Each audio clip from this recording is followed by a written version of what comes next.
PSG Fan TV, bonsoir à tous, bonsoir Momo, ça faisait un petit moment. On s'est imposé ce soir au stade Raymond Kopa, 1-2. Qu'as-tu pensé de tes Parisiens?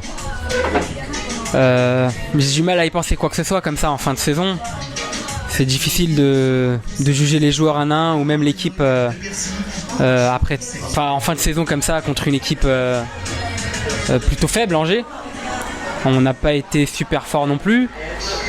Maintenant ça a fait plaisir de gagner, c'était bien, donc moi c'était un match globalement quand même agréable à regarder. C'était voilà, donc je suis content quand même. D'accord. Je vais te parler forcément du carton rouge qu'on a pris Marquinhos, c'est le premier de sa carrière. Est-ce que tu penses qu'il était mérité et il nous met en difficulté ce carton en cette fin de saison?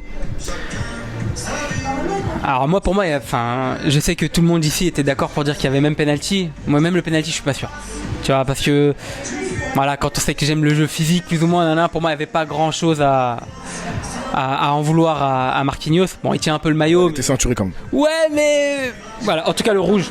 Voilà, la polémique elle est à avoir. Et d'ailleurs on voit que Neymar, ça lui a vraiment pas plu. Jusqu'au bout il a essayé de parler avec l'arbitre. D'accord, ça va fermer la bouche aux gens qui disent qu'il n'est pas impliqué. D'accord, on va pas. Voilà, tu vois, on voit que aujourd'hui j'ai vu un Neymar vraiment très impliqué, concerné, etc. Et concerné. Concernant Marquinhos, c'est dommage pour lui, d'accord, parce que voilà, justement, il y a le débat du est-ce qu'il devrait y avoir double peine ou pas. C'est dommage. En plus, je pense que ça lui tenait à cœur de ne pas avoir de carton rouge dans sa carrière. Donc, ça tient même à n'importe quel joueur, tu vois. Donc, justement, Marquinhos, en plus, quand on connaît un peu le personnage, quand on le suit, voilà, on se dit que c'est dommage pour lui, voilà. J'ai la haine. Et je comprends pas. Mais ça me surprend pas en Ligue 1. D'accord. Voilà. D'accord. Qu'as-tu pensé d'Edinson Cavani ce soir et en cette fin de saison? Parce que on parle d'un probable départ. Ça pique si on parle d'un départ. Après, je sais pas. En tout cas, aujourd'hui, Cavani, j'ai trouvé un peu plus avoir du poil de la bête, comme on dit.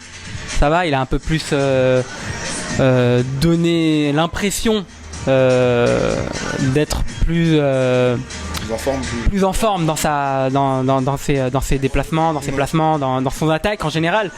C'est vrai qu'on lui en voulait une petite baisse de forme. Déjà on me rappelle qu'en mi-saison, on commençait à se dire voilà, il faut qu'il marque. Il n'a pas été gâté cette année au niveau des blessures.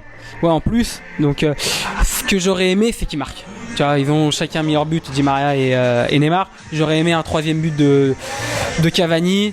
Et je pense que ça aurait fait plaisir surtout à nous les supporters. Parce que Cavani, on sait qu'il a une place un peu spéciale dans notre cœur, ce mec. Donc voilà, on l'attendait et moi j'étais presque sûr qu'il allait marquer. Mais bon, malheureusement, ça s'est pas fait.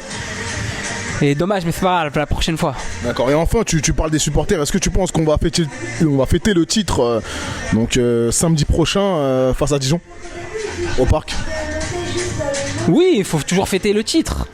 Ça reste globalement une bonne saison en Ligue 1.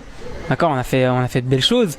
On est déçus ailleurs, mais en Ligue 1 ça va. Tu vois, on a en plus c'est tout ce qu'on a. Donc autant on a qu'une chose à célébrer, célébrons-la.